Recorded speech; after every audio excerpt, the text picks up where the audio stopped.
even more conservative, but it was conservative at the time. But here's something you might find interesting. We formed, it's called URPI, the Union for Radical Political Economics. I'm sure you know about. It's been around for now 30, 40 years, whatever it is.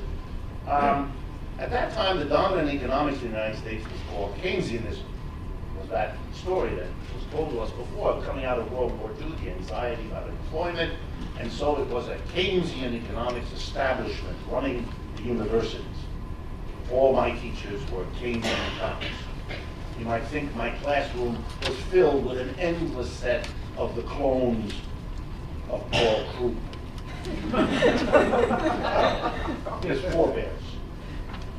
My teacher of macroeconomics, which is the basic thing, was a man named James Tobin, who eventually got a Nobel Prize for his case in economics. But that was typical. And in my classes, fun was made of Neanderthals, that's the label, like Milton Friedman.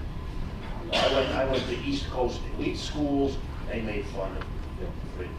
Why do I mention this? Well, there's something awful about having grown up as a radical against Keynesian economics, and now coming full circle, capitalism is in a fundamental crisis of the sort you don't see very often. I'm finding that so many of my leftist friends, including quite a few that carry the label Marx with pride, think that the sum total of a critique of what's going on, and the basic place to start with an alternative program is that same Keynesian economics, Paul Krugman again.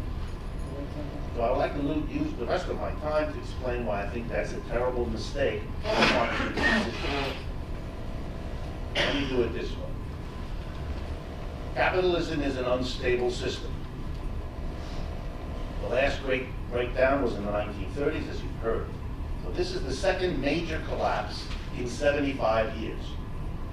The entity in this country that we turn to give us measurements of economic ups and downs, the National Bureau of Economic Research, keeps track of the ups and downs of our capitalism.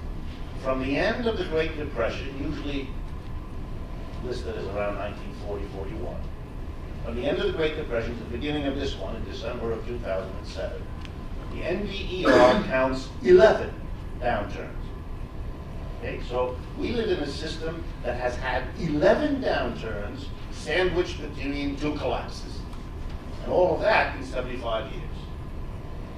If you live with a person as unstable as capitalism, you would demand either that that person leave or that that person get professional help. But as a nation, Americans live with an instability which, were it to be understood for what it is, might elicit a comparable reaction, in which case the left in this country could be as powerful a player in this society as, say, the French left is today. Because it does understand that. Notwithstanding the comments earlier about trade unions and social democratic parties. Trade unions and social democratic parties have called out the French people on innumerable occasions. And they haven't for half a century gotten out 2 million people. Something is going on in that society that far exceeds creativity or the limits of existing institutions. In any case, it's an unstable system. And it has been unstable before the Great Depression. It's been unstable in having these cycles from the time it begins 200-300 years ago as a dominant system in Western Europe. So where does Keynesianism fit in? Well, to explain it, I need to tell you how normally capitalism gets through its crisis. It's not complicated.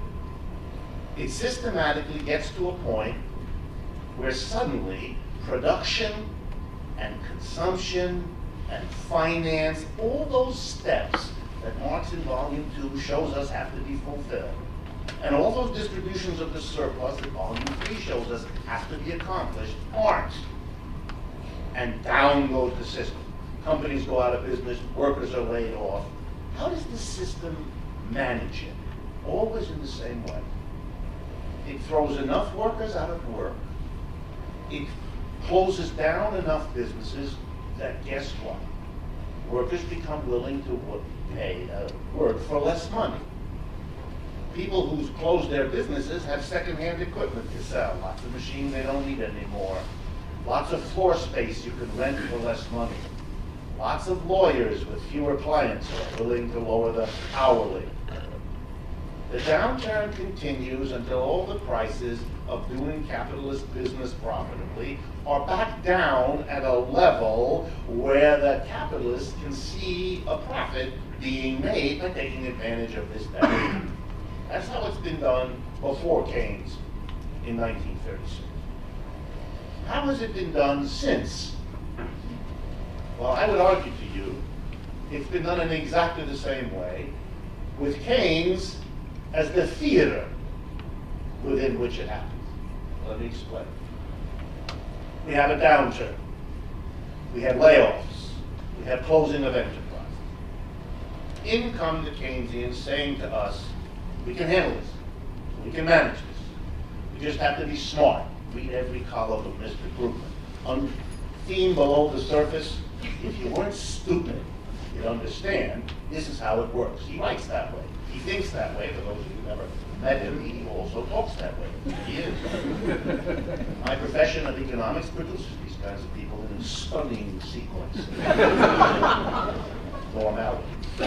That's what he does. He comes in, he says, we can manage this. We lower the interest rates, we'll pump money into the economy, and we'll run deficits. The government will spend a lot of money. We'll fix it. Does it work? Hardly ever. But it has nothing really to do with the process. It's a theater, and I call it a weapon of mass distraction in the culture, in which we all pay attention to these intense debates. Mr. Krugman in the New York Times against the editorial page of the Wall Street Journal. The Democratic liberals against the centrists. Both of them against the Republicans. Meanwhile, as the debate goes on and the talk goes on, what has to happen to get us through the crisis? There has to be enough unemployment, it has to last long enough to drive the wages down enough, and there have to be enough falling out of businesses, closing down, dropping the price of a space in the mall, of an office downtown, all of it, until the thing picks up again, which may take a year, may take 3 years, may take 10 years. That's what will determine when we come out of it, not the theatrics of the government. Last step. Most popular for liberals seems to be this bizarre business of deficit spending. So let me stop and end with that. The Keynesian idea, Krugman beats at it every column that he writes. There should be deficit spending. Why? Idea. People have no money because they're unemployed. These are deep ideas in economics. Very hard to follow.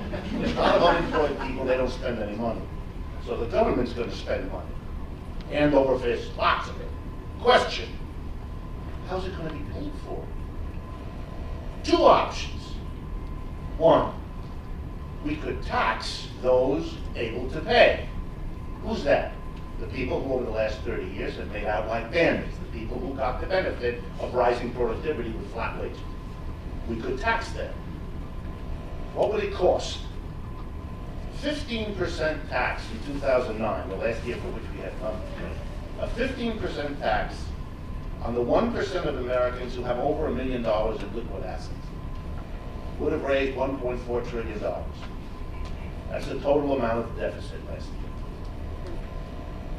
The richest 1% would have held on to 85% of their wealth. The government would have taxed 15, could have spent all that money, stimulated the economy from here to tomorrow, and the deficit that would have been produced, zero. So the choice was to tax them. That choice was not taken. That choice wasn't even proposed by Mr. Krugman. Instead, like all good Keynesians, he argued for a deficit, that is, for the money to stimulate the economy when the people are unemployed, to be borrowed by the government. And of course, from whom does the government borrow?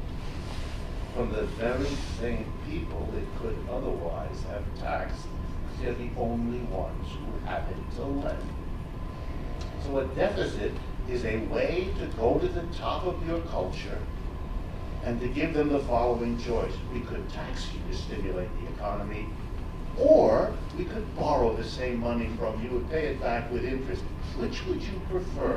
To a tremendous surprise, The top 1% prefer deficit spending. And the liberals and Mr. Krugman, with his Nobel Prize, and a disarming portion of the left, think that's an appropriate response. That's the Marxist framework. To come anywhere close to endorsing such a position is to abnegate the whole idea of a Marxist critique of the way capitalism works. Keynesian economics is a theater to distract us from the basic way capitalism has always resolved its crisis, and to make sure that nothing in the process damages, taxes, or imposes a real cost on those most responsible for bringing the crisis, those who made the money coming to it, and those who will make the money coming out of it, unless that's the position